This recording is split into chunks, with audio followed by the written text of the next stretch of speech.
দেশলাই কাঠি, সুকান্ত ভট্টাচার্য। আমি একটা ছোট্ট দেশলাইয়ের কাঠি, এত নগণ্য হয়তো চোখেও পড়ি না।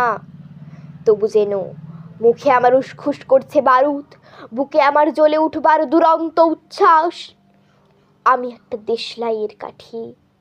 মনে আছে সেদিন হুলস্থুল বেঁধেছিল, ঘরের কোণে জ্বলে উঠেছিল আগুন। আমাকে অবজ্ঞা ভরে না নিভিয়ে ছুঁড়ে ফেলায় কত ঘরকে দিয়েছি পুড়িয়ে, কত প্রাসাদকে করেছি ধূলিসাৎ।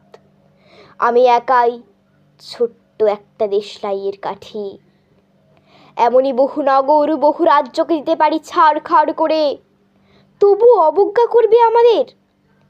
মনে নেই এই সেদিন আমরা সবাই জ্বলে উঠেছিলাম একই বাক্সে, চমকে উঠেছিলে। আমরা শুনেছিলাম তোমাদের বিবর্ণ মুখের আর্তনাদ। আমাদের কি অসীম শক্তি তা তো অনুভব করেছ বারংবার। তবু কেন বোঝো না? আমরা বন্দি থাকবো না তোমাদের পকেটে পকেটে, আমরা বেরিয়ে পড়ব, আমরা ছড়িয়ে পড়ব শহরে গঞ্জে গ্রামে, দিগন্ত থেকে দিগন্তে। আমরা বারবার জ্বলি নিতান্ত অবহেলায়, তা তো তোমরা জানোই।